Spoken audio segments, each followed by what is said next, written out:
Om Sahanavavatu Sahano Bhunaktu Sahaviryam Karavavahai Tevinavaditi Tamastu Ma Vidvishavahai. Om Shanti Shanti. I'm going to tell you a small story. Many years ago, there was it will answer some questions. And there was another person whose name was M. Many years ago, there was another M. Not this M, another M. He wrote the beautiful book, which if you get hold of somewhere you should read, called The Gospel of Ramakrishna. Gospel of Ramakrishna by Mahendranath Gupta. He always wrote under the pen name of M. And he was a headmaster of an English school in Calcutta. It's interesting because the gospel is only the happenings in and around the place where Sri Ramakrishna lived, but only on Sundays, because M had no other time to come because he was in charge of a school, so he could only come on Sundays. So the Gospel of Ramakrishna is all the Sunday notes.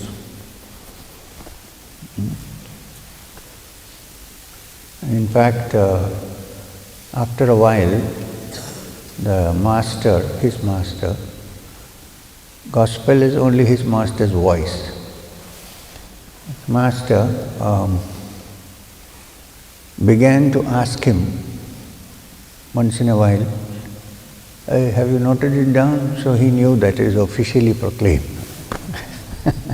Because till then he was hesitatingly sitting, hiding, writing notes in a small pad and putting it inside. Until one day, Ramakrishna, while discussing many things, suddenly he asked, hey, have you noted that down? So he knew, official. Ho gaya hai. Because he was worried that he might say, get up and go. And it's interesting because he had another disciple, Ramakrishna. He had many. You know the most famous one, of course. Everybody knows. Anybody? But there were others. And one of his intimate sannyasin disciples, whose name was Akhandananda, was the youngest. He was actually the person who started social work, setting up an orphanage and so on, even before Swami Vivekananda did. In Kankurgachi, he started a small ashram.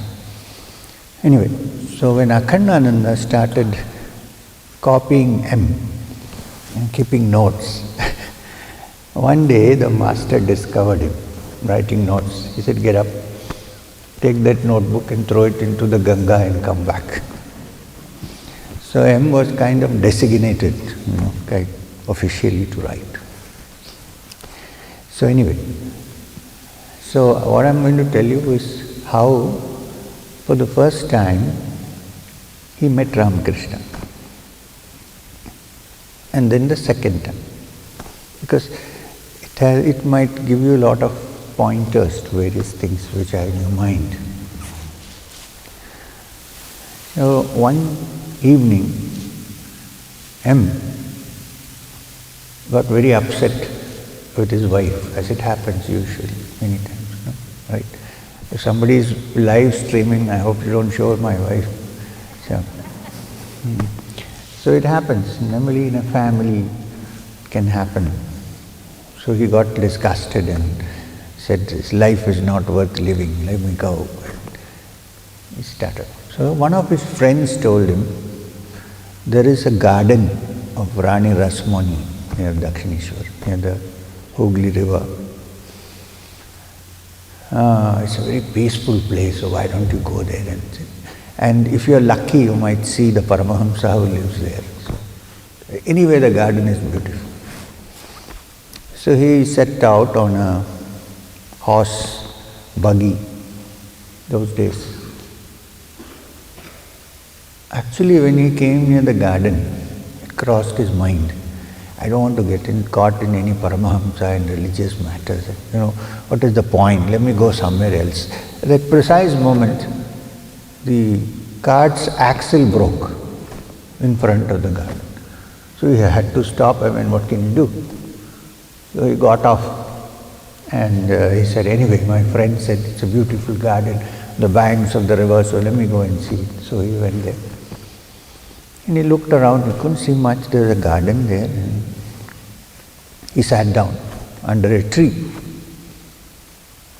Then he saw a gentleman coming towards him. The gentleman didn't look like our preconceived ideas of a Paramahamsa. You know what, when you say Paramahamsa, long beard, so big that one wonders why he doesn't put it into the shirt. And no turban or anything on the head, nothing. So he saw a close-cropped Bengali gentleman coming, wearing polished leather jutis. And it was winter, so it was a black coat, Bangala type of thing. And clean shaved. You might have seen Ramakrishna Paramahamsa in later pictures, where he stopped bothering to shave. Clean shaved. His face always used to be red and shiny. And red lips because he had just had a pan. And wearing a red bordered Bengali dhoti, in the traditional style. You know how the Bengalis wear, I'm sorry, if they fold one side and put it in the pocket, with the red border. So M thought we'll ask him about the Paramahamsa, because he never thought this is the Paramahamsa. So he said, Pranam. He said, is there any Paramahamsa? He said, Paramahamsa, I don't know. But sit down, let's have a chat. So he sat near him. It was later that M realized who it was. Sat down and he said, okay, let's have a chat. So why did you come here? So he said, no, something happened at home. Yeah, it's like that. He said, family life is very difficult. Chat. Bengali, of course. And then, suddenly, out of the blue, he asked him a question.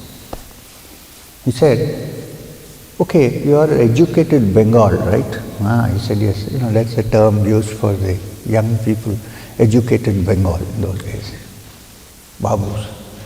So, educated Bengal, he said, yeah. So, do you believe in God? He said, yes. What kind of God do you believe in? So he said, I believe that there is one supreme God who is without form. Because, most of the young Bengalis of that time were influenced by the Brahmo Samaj. Even Swami Vivekananda, before he came. Brahmo Samaj, God is formless and, that kind of thing. So he said, okay. Now then he said, next question, this God of yours, does he live in a special place or everywhere, all pervading? He thought for a second, he said, everywhere. Said, okay. In which case, he pointed at the temple of Kali, where he used to preside as a priest before. Pointed at the temple. He said that image of the mother there, yeah. So if your God is all pervading, everywhere, wouldn't he be also inside that image? Why do you separate it from him? The Brahma Samajis did not believe in image worship. So if your God is all pervading, he must be also inside that Mother? Now he was a professor, nobody has talked to him about these matters. So he said, yeah, that is true. But this is the first time somebody is telling me this. He said, yeah. Then he said, but we have to make the public understand that we are actually worshipping the all-pervading in that form. Shouldn't we do that? He said, this is the problem with you educated Bengal. He said, you know nothing and you want to teach. He was snubbed totally. First time somebody told him, you know nothing and you want to teach. This set him thinking. Anyway, he did his namaskar and pranam and went on.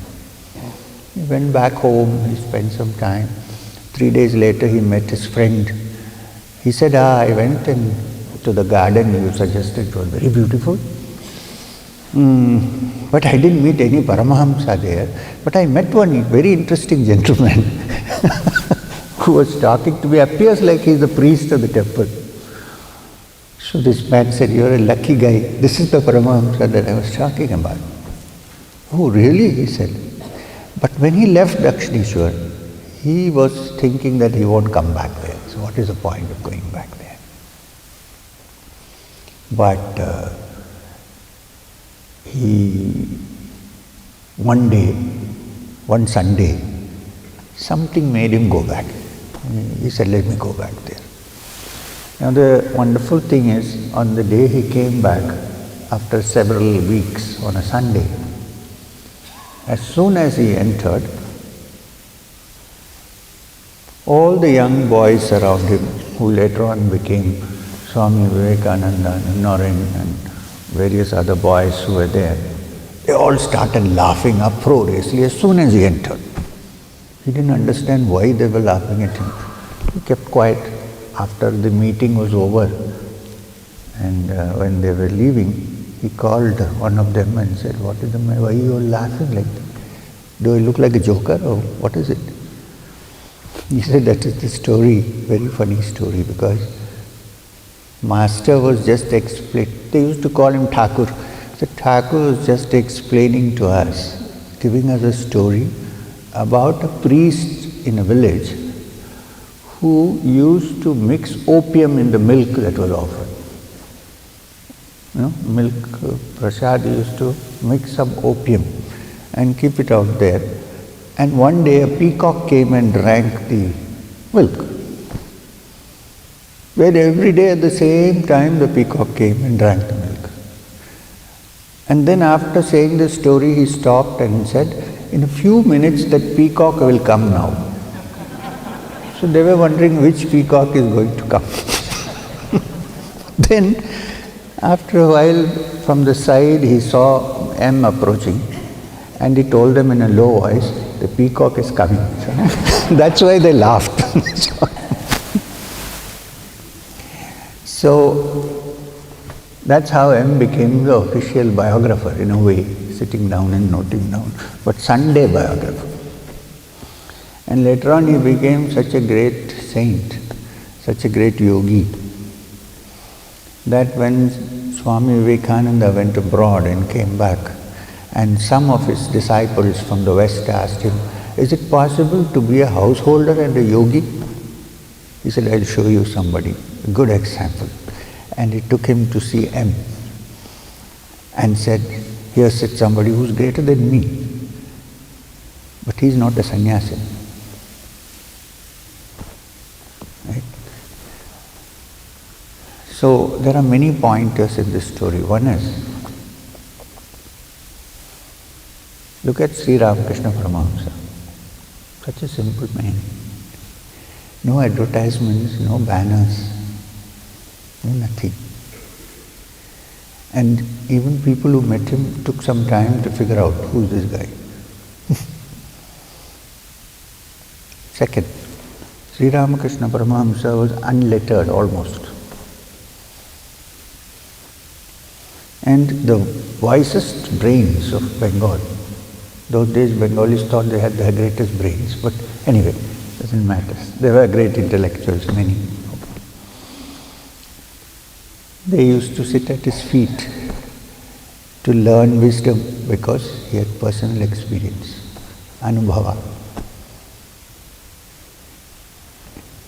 3. He himself was not a sannyasi, but I think he was more austere than the most austere sannyasi.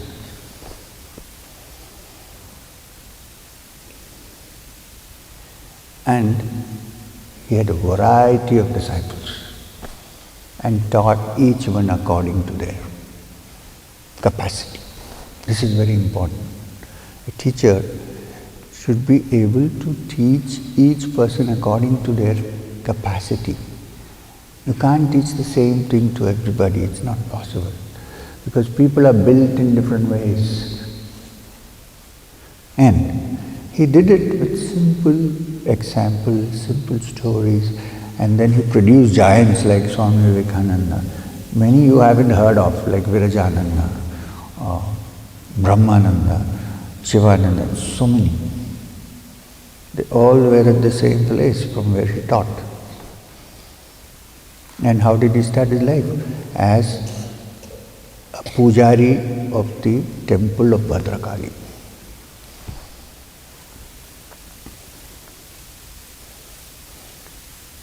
So there are various pointers in that matter. So are spiritual teachers known because they are famous? Or are spiritual teachers because they are not famous? Or is it that they are not interested in it? So several questions we need to look at. Do we need banners? Of course, today there is Google, so everybody goes into Google. Google is the latest god we have. G. Everybody checks Google. Even if the information is wrong, we accept it. Anyway. So, even if there may be good information. The Freemason society, all shrouded in secrecy and so on. In the central hall, they have from the roof a chain hanging with a big G on it.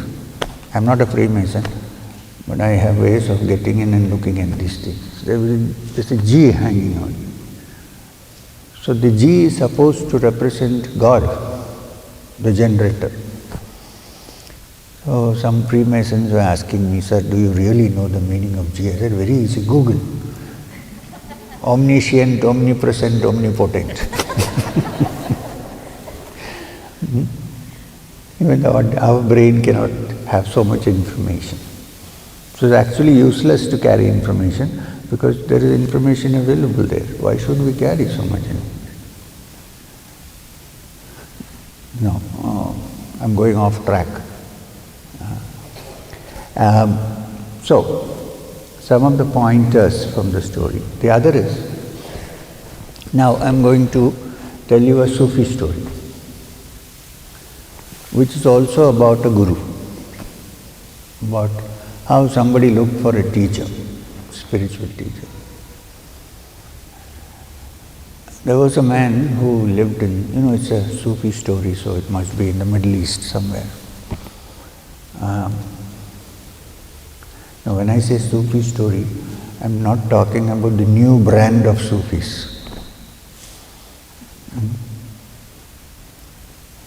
A Sufi never says he's a Sufi, first of all. And if anybody is interested in the meaning of the word Sufi, I don't think you are interested, so we'll skip it. I'm not one. The Arabic word for wool, W-O-O-L, is Suf. So many of those people who practiced meditation had only one robe made of wool, like what is that thing worn in Kashmir, Firan, what I wore in the morning. I'm not a Sufi because of that. So, therefore from Suf came Sufi, that is one version of it. The other is Apparently, during the time of the founder of Islam, the Prophet, in Medina where he used to live, there used to be a bench outside the mosque where four or five people used to sit there. They didn't pray,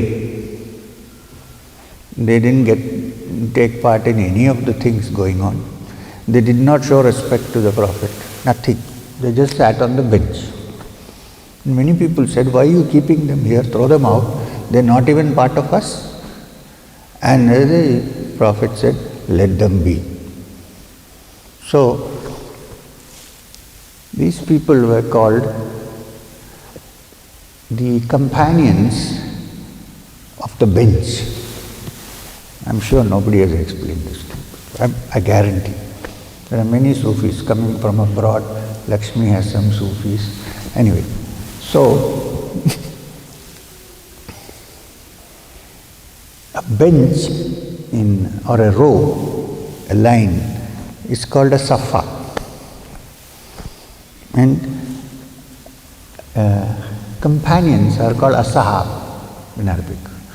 So they were known as the ashab as-safa, those who sat in rows on the bench with doing nothing. So the ashab as-safa became the Sufi. 2. 3. A Sufi is not distinguished by what religion he belongs to. He's called a traveler on the path. So if somebody says if you have to become a Sufi, you have to become a Muslim, run away. There is no Sufi there. Anyone who is a traveler on the path is a Sufi. There is no brand, you know what I mean?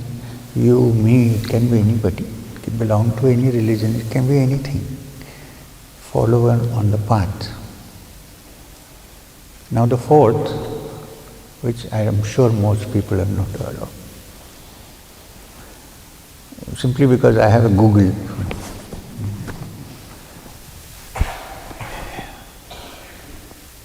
I didn't mean in bad way, okay.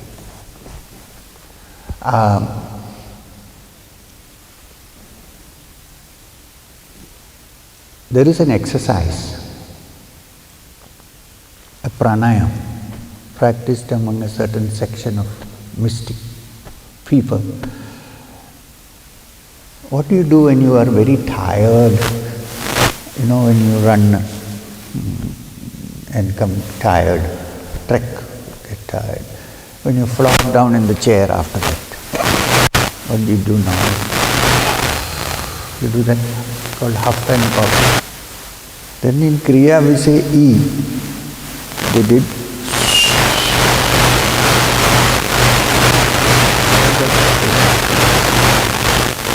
No, not now.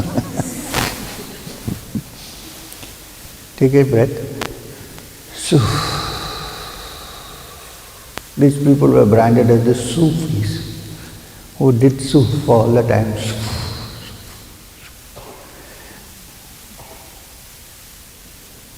And now to the origin of the word Yahoo, from Google to Yahoo. There was a group of mystics living in the deserts in Syria, whose practice was to take in a deep breath and exhale, making the sound of whoo. And you will hear that sound in all around nature. When there is a fire, when there is a wind, when there is an earthquake, sound comes. So it's supposed to be the sound of the Supreme, as we say Om is the sound of the Supreme. In fact, the Upanishads say that the Supreme Being can't be grasped. The only thing that can be grasped is the sound of Om, which itself is the Supreme Being. Now, when the Western explorers went to the deserts, they found some people sitting in caves and making hoo. So they named them the howling dervishes. Howling dervishes. Because they thought they are howling like wolves. Fox is who. And Ya in Arabic means O-H. O-H with an exclamation. So who? Yahoo means oh who. So finally it came to represent idiots. Oh, he's a Yahoo. And now we have Yahoo.com.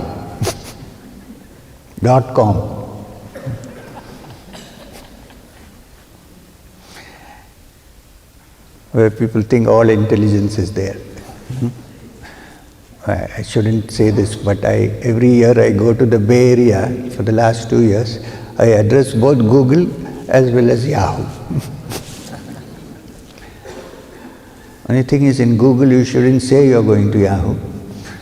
In Yahoo you shouldn't say you're going to Google. So, anyway. The Yahoo people have gone a step forward, I'm telling you. They have made a nice meditation room where the employees can sit together and practice what they call mindfulness.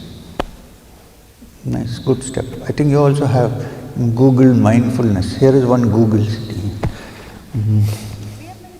Oh yeah, I know. So, I was going to tell you a story which is kind of related to Ramakrishna Paramahamsa's simplicity. This is even more, unknown. There was a man living somewhere in the Middle East. It's a Sufi story, so it's set there. Who, when he was very small, had this great inclination to spiritual fulfillment. He was attracted to the spiritual life.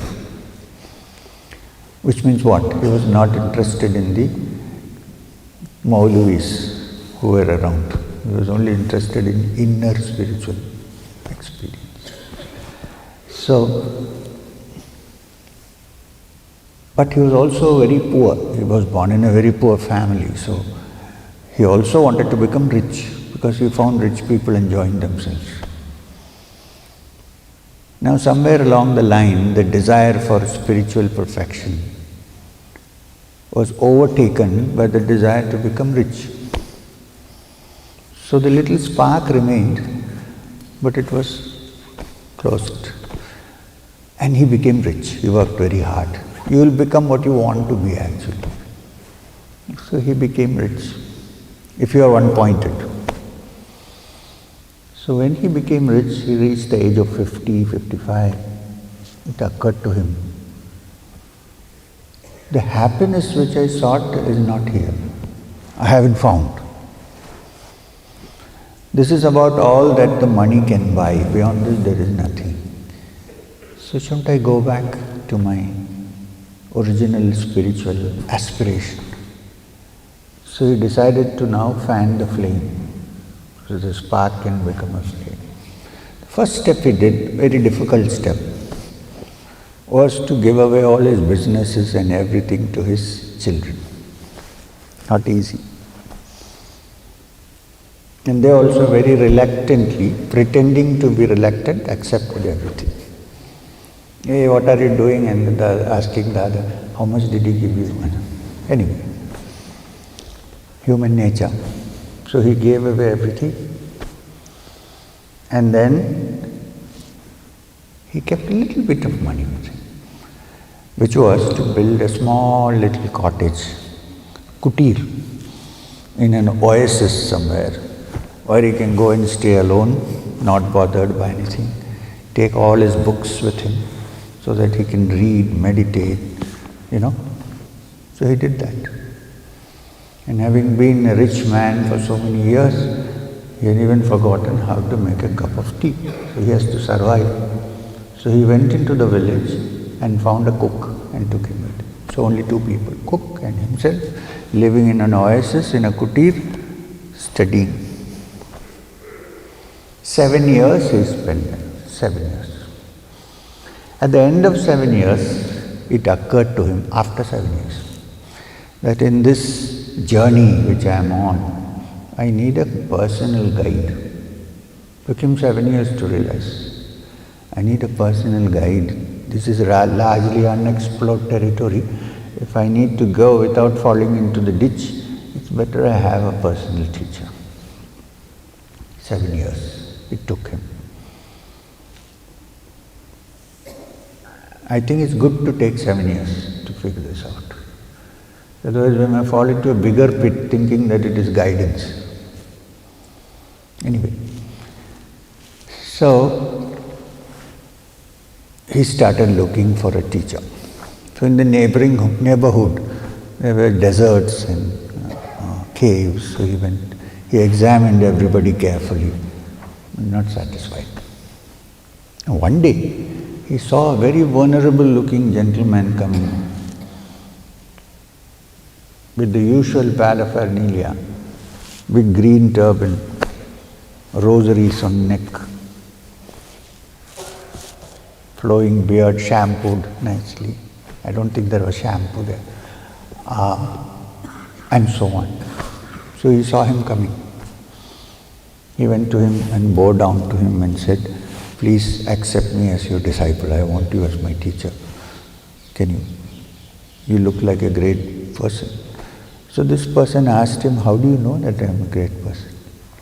How do you figure out?" He said, "Well, you look like one." He said, "Okay, now I have a problem. You said, accept me as your disciple. I can't accept you as your disciple until I take permission from my guru, my teacher. How can I accept you?" He said, "That's fine, then please go and ask your teacher and accept me as a disciple." He said, "That is the problem. That's exactly what I told you. For 7 years my teacher has disappeared. I don't know where he is. If I find him, I will ask him, and then I will accept you as a disciple." He said, "But sir, can I help you to find him, because you seem to be not able to find him? So give me a description so that I can help you to find him. I am in a hurry, I need some help." He said, "Okay, try help me." I also tried, I couldn't get him. So he said, "Give me a description." He said, "Okay." He said, "He's very short. His upper body is usually bare. He just wears a lower cloth. And usually he has a towel on his shoulder. And he's a good cook." I said, "Now wait a minute." He said, "This description seems to fit my cook. And he's been with me for 7 years. No spiritual teaching, nothing. He's been cooking for me, good food." So he said, "Sir, can you come with me to my kitchen, to my house, because I have a doubt. Come." I said, "Okay." So he went there. The kitchen door opened and the cook came out with the towel. And this man fell down and prostrated before him. He said, "Master, where have you been?" He said, "I have been cooking for this fellow for 7 years. He said, "But he's looking for a teacher." For a spiritual teacher. He said, "Well, I worked on him. It took me 7 years to make him realize that he needed a teacher. Now that he has realized it, you please take charge and teach him, because I have other work to do," and walked out of the place. So, the internal is more important than the external paraphernalia. And you never know where a real and genuine spiritual teacher is. So treat your drivers, your attendants, everybody with great attention. One day it might turn up, suddenly they will put their hands up and say, "Om Namah Shivaya," who knows?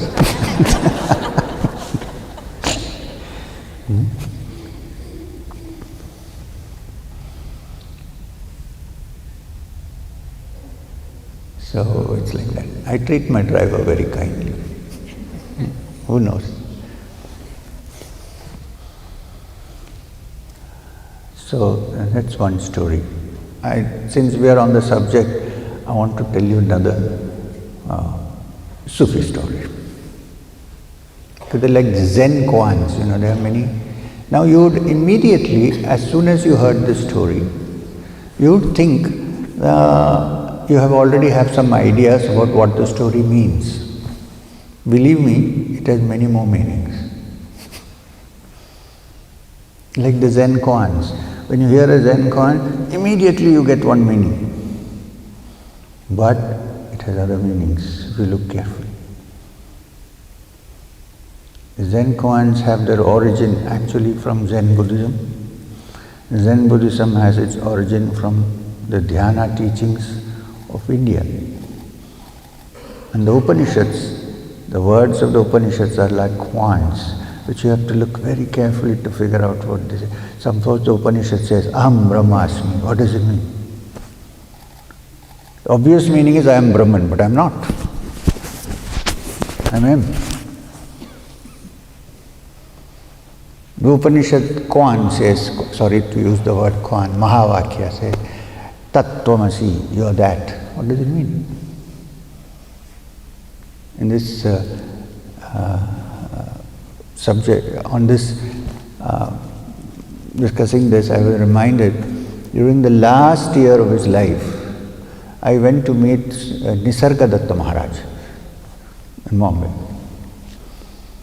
So, talking very nicely, gave me a cup of tea, bato. I said, I came to discuss something, aisa kuch nahi hai, bato, have a cup of tea. He was smoking actually, so have a cup of tea. And then I said, Maharaj, there is a beautiful book written by a foreigner about you and your philosophy. You know, he claimed to belong to the Nath Sampradaya. Since I was also from Maheshwarnath Babaji's Sampradaya, so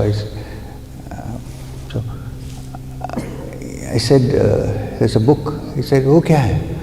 I said, it's called I Am That. He said, so, what does it mean? I said, Tattvamasi, I am that. He laughed and he said, Main to ye hu. He said, I am this. I am not that.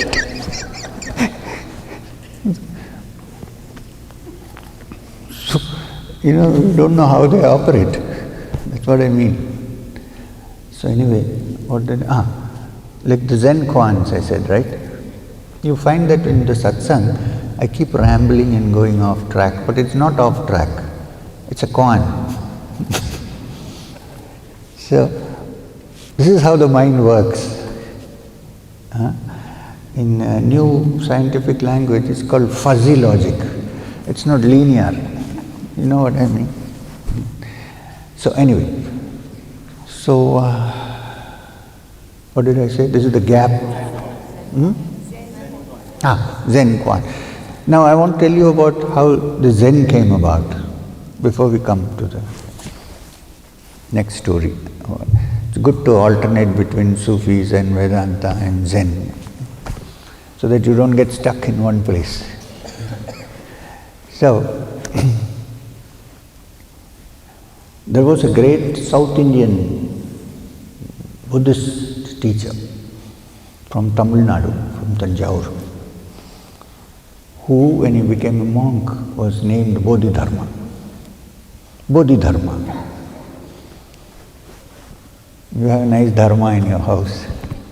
You have a nice sweet dog called Dharma, dying to come out. Bodhidharma was the man who took Buddhism to China.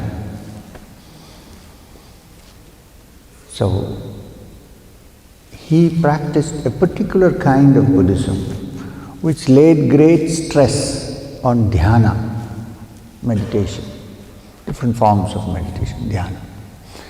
Incidentally, he was the one who took martial arts into China and mixed it up with the local martial arts. Because in Tanjore there is a tradition of unarmed combat, like Kalari in Kerala.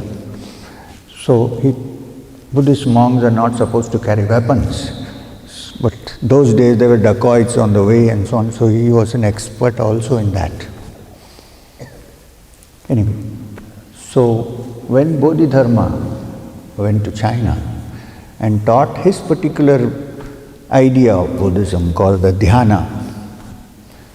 The word dhyana in Chinese language became dhyan, became chan. Chan. Now from China it was exported to Japan. Not officially, but you know what I mean. Now the chan in Japanese became Zen. The language, the gutter language. This is Zen.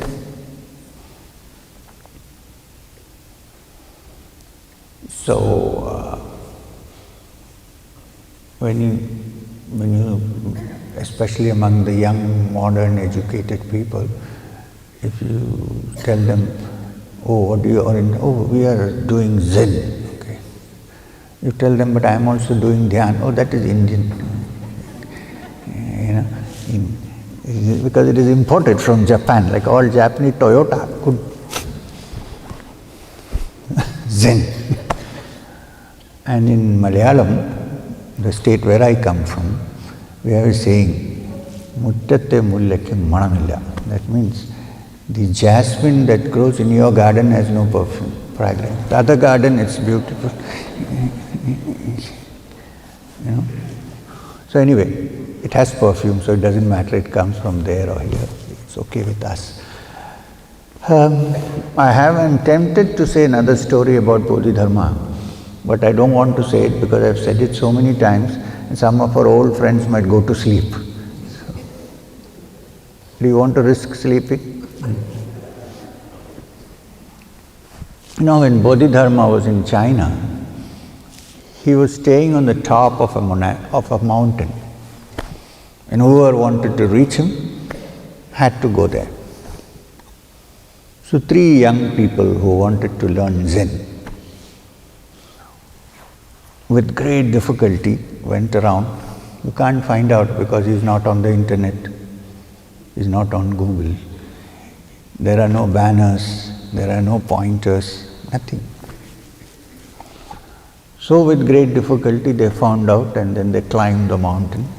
3 days they hadn't had food and went up, and they saw the great master, Bodhidharma. I don't know if you've seen a painting of Bodhidharma, it looks very dangerous. The eyes, you feel like he's going to slap you. So they went up, clothes torn and hungry, and they said, Master, we have come to learn Zen. Please teach us Satori. Satori is the Japanese Zen equivalent of Samadhi, moksha, Satori. So, it so happened that the master was drinking his soup. It was lunchtime. He had a wooden bowl and a wooden spoon. So these 3 guys went and said, please teach us Zen while he's having lunch. It happens here also. I'm urgent.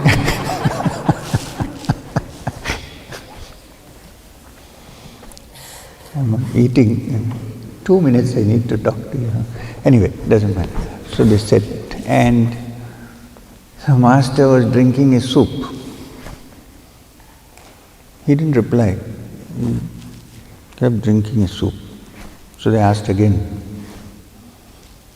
Then he turned to them and said, I'm drinking my soup. They kept quiet. They said, what the hell? We came with so much difficulty. We are hungry. We are asking for something so serious. And he said, I'm drinking my soup. We can see it. It's evident,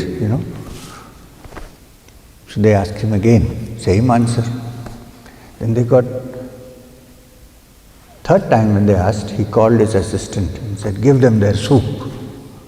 So they ended up, instead of Satori and Zen, with wooden bowls of soup and a spoon. Since they were so hungry, suddenly it occurred to them, what are we doing here? We didn't come to drink soup, we came to learn Zen, and here we are doing this silly thing. So they, while having their soup, they again asked him, please, can you? He said again, I am drinking my soup. So they got very upset and they said, we are also drinking our soup. So The master turned to them and said, "Sorry, you are not drinking your soup. You are drinking your soup and you are thinking of Zen. I am drinking my soup. I am drinking my soup. I am drinking my soup. This is Zen."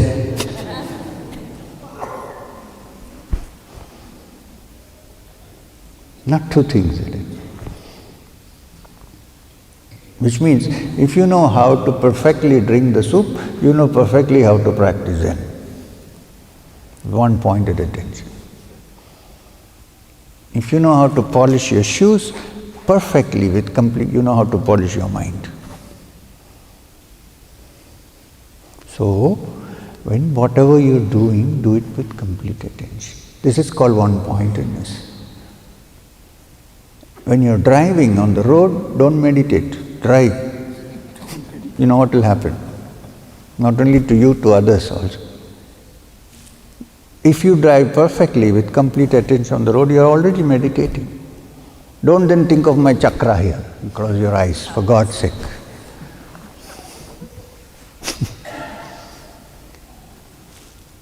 So, we'll jump back to another Sufi story, and this is the end of the story. I won't tell you anything about Sufis from now on. Okay. There was this gentleman who was working in a bank, top executive in a bank in London,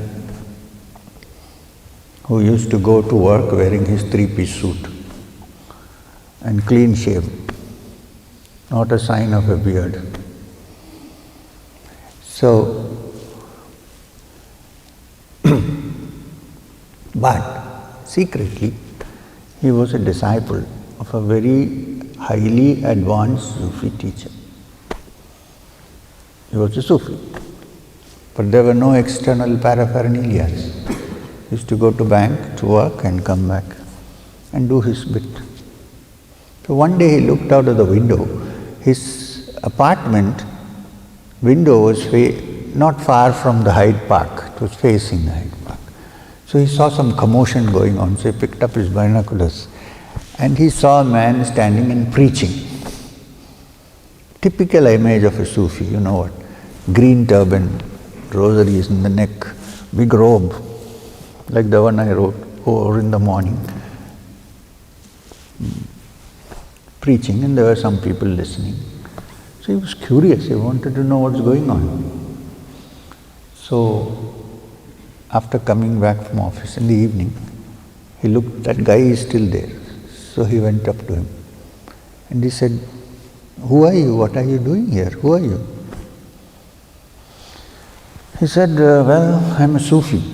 "Oh, so really?" He said, "I'm also a Sufi." He said, "Yeah, you may be, but I am a Sufi." "Okay." He said, "Great. Now, but why are you like this? Why are you dressed up like this, like a circus clown? Why are you dressed?" I mean, he didn't say that. "Why are you dressed up like this?" So he said, "This is how Sufis should be." "Oh," he said, "really? So what is your authority on that?" He said, have you read this particular textbook called Kasful Majub?" Now, among the Sufi tradition, there is a textbook which is considered to be a classic textbook on the Sufis, which is called the Kasful Majub, which means revelation of the unveiled. Actually, it means Parda Utaro. Take away the screens.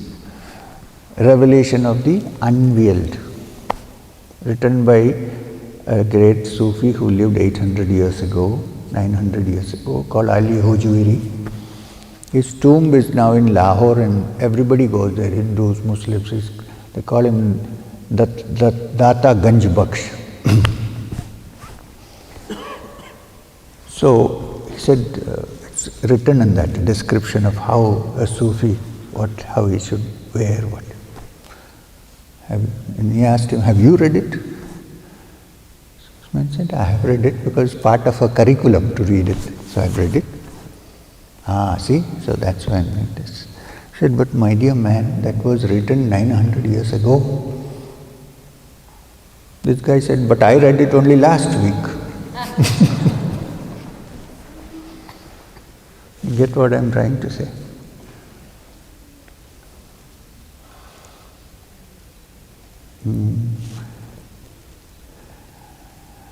So, the less you know, the more you show. The less you show, the more you know. So, the essence of the story is that externals are not important, the internal is more important. That's the most important. So it's not how you behave outside, but how your mind actually is, that's important.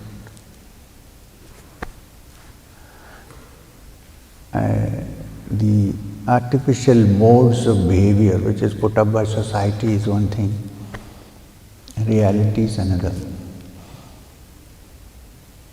I might look at you, not me, I'm not like that.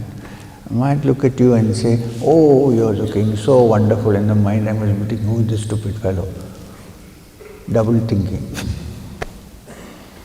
Can we think and act in the same manner? You can think and act. In fact, if you don't like somebody, there is no harm in saying, I don't like you, instead of saying, oh, you're the greatest man on earth.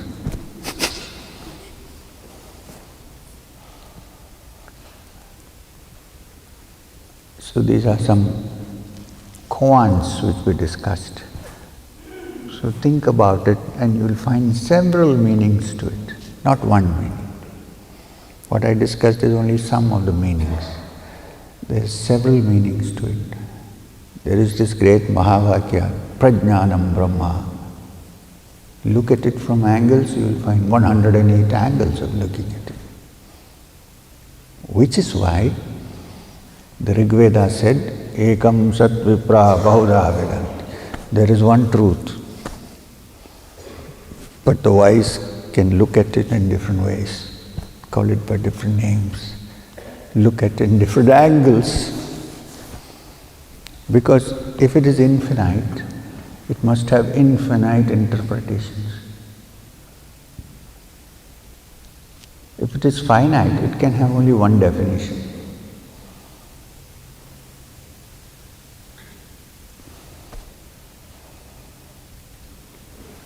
The lesson to be learned is that infinite with its multiple dimensions, luckily,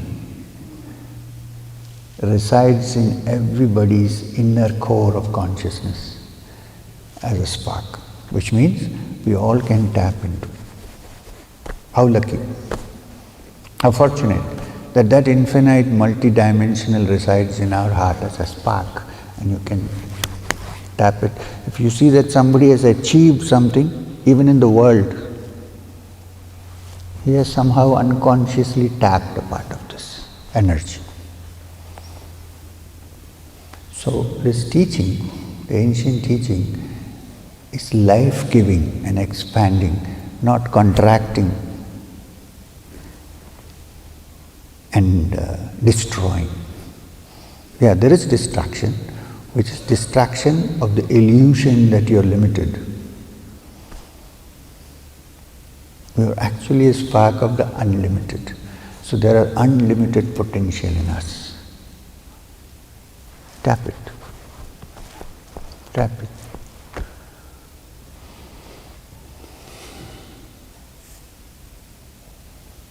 That's the essence of this whole satsang. When you go out from here, please remember, you are not this limited individual. Oh, I'm having this ache, that ache, this problem. I'm actually a part of the infinite. Which is why in the Rigveda, the great Purusha Shukta, the Rigveda, talks about the Supreme Purusha. Sahasra Shirsha Purushaha Sahasrakshaha Sahasrapada Sabhrumim Vishvato Vritva Atyatishthida Dashangulam. That Supreme Purusha with its hundreds and thousands of heads, thousands of feet and thousands resides in us in the form of a small thumb, end of a thumb, in the heart. Heart meaning core of our being. That whole thing finally in us is like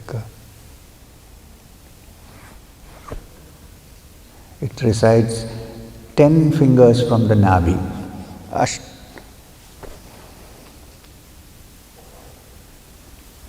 Sabhrumim Vishwato Vritva, it pervades the whole world.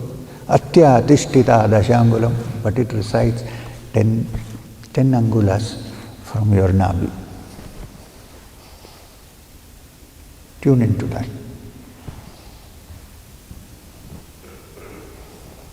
And it grows and expands when the limitations of self-centeredness are broken away. If you have to reach that infinite, which is everywhere, you cannot any longer think of only yourself, right?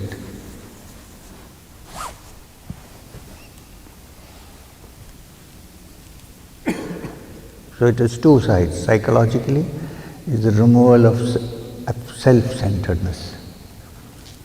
And philosophically, it is the removal of limitations of the mind. Two-pronged. If both of these work together, one day, maybe next minute, maybe after years, we may hit upon the treasure. And the treasure is in all of us.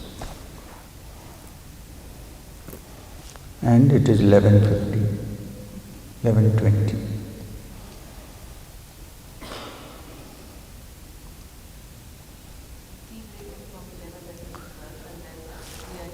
So we have only 10 minutes. So there is a tea break.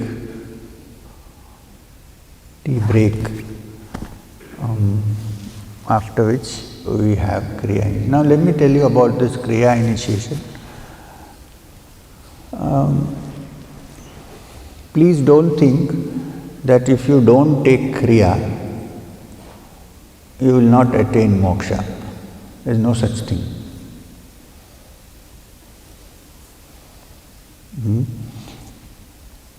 Kriya is the parampara in which I have come from, apart from the Nath Sampradaya. But it is not that only if you practice Kriya you will attain moksha. There is no such thing. There is no such. And that if you practice Kriya you will immediately attain moksha. No such guarantee is there. Babaji always used to ask me, what kind of Kriya did Mirabai practice? Nothing. You can't say that she didn't attain her goal. On the other side, philosophical side, what kind of Kriya did Ramana Maharshi practice? Nothing.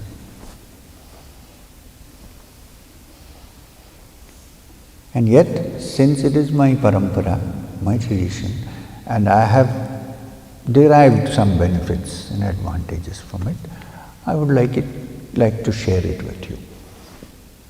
But you have to guard against one thing. Don't get it into your mind that because you have got Kriya, you are superior to all human beings who have not taken Kriya. Please. This is something we have to keep in mind. Keep this in mind. There are people, oh, we are Kriya. Not that you are practicing, that's a different matter.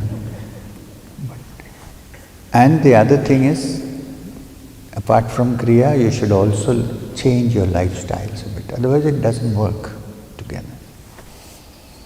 You start in the morning with champagne breakfast and you talk Kriya. You learn to drink the liquor that forms inside the heart through Kriya. And then, we have how many minutes? Another story for you. Since we are on the favorite subject of spirits,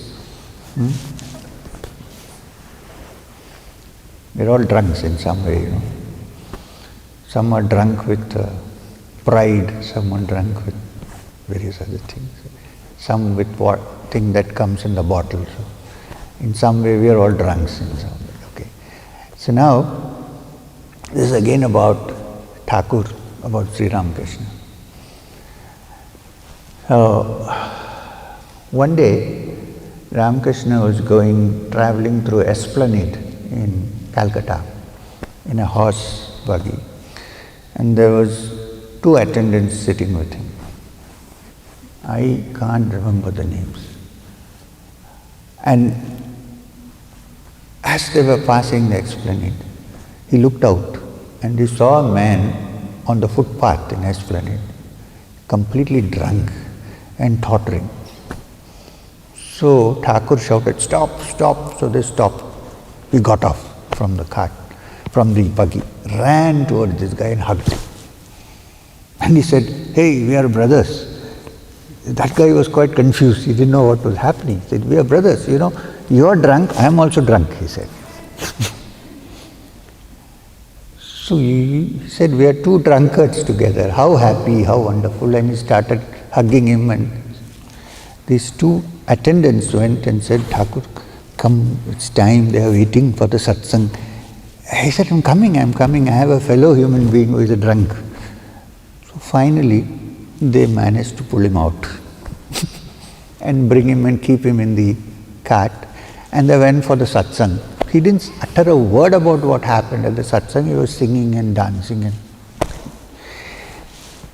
many years passed. Nobody knew what happened. Only these 2 attendants knew. The Swami Vivekananda, with great hard labor, all the work he did until the age of 39 and vanished, built this great headquarters called the Belur Math on the opposite side of the Ganga, of the Hooghly. One day Swamiji went inside to meditate in the shrine inside Belur Math. And then he came out. Usually when he meditated and came out, he was in a very high spiritual mood. He saw a tall man with matted hair tied up, bare-bodied, wearing only white, standing there and looking inside. I don't know how many of you have gone to Belur Math. If you go now, you will see a marble statue of Sri Ramakrishna there. But the time when I am talking about, there was only a photograph. It had not yet come. There was a photograph of Ramakrishna, which you see usually sitting like this with a beard. So this man asked Swamiji, "Can I hug that picture there?" Swamiji said, we don't allow anybody to get into the sanctum sanctorum. You can't hug that picture. He said, "But why do you want to do it?" He said, I must tell you the story of my life. I was a drunk. From morning I used to be intoxicated. Then one day I was so drunk, I was walking on the footpaths of Esplanade. A horse buggy came and stopped me. One man ran out. He hugged me. It appeared to me that he was more drunk than I was. He was literally dancing with intoxication. He hugged me and he wouldn't let me go. And then I felt so intoxicated, much more than I've ever felt while I had my drink. And then they pulled him away and took him. Since that day, the ecstasy and the intoxication has remained in me. I don't need any liquor. So I became a monk. Because I didn't need anything. So I gave up everything and I became a monk. And it's still here, You want to touch it? Yes. He said, no, I don't want to touch it. It's still here. And he said, but what is it to do? He said, that was the man. You see that picture? He was the one who came and hugged me. So can I hug that picture? Swamiji said, nobody is allowed into the sanctums, but you can hug that if you like. And then before Swamiji could alert anybody else, when he came back, it vanished, he had gone. He had finished his work, hugged and went off. So we are all drunks. It is because we don't find the inner drink that we search for it outside. No? What happens when you have alcohol? Your central nervous system is paralyzed. So many inhibitions are gone. But since your track is not okay, you enjoy only some things, you don't enjoy the other.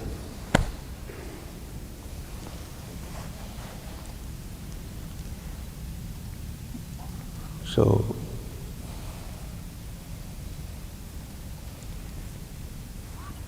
a great Sufi writer called it the ishq.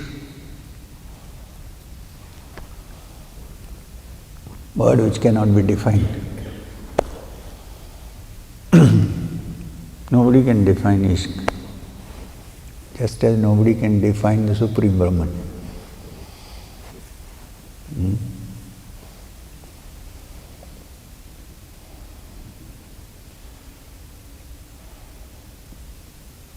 So we live in that and lead our lives. Whatever happens, happens. Jo ho, so ho.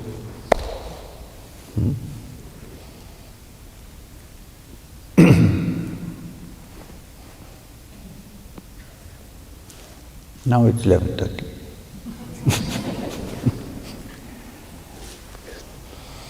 Okay, thank you. Om Shanti Shanti Shanti Hari Om Tat Sat.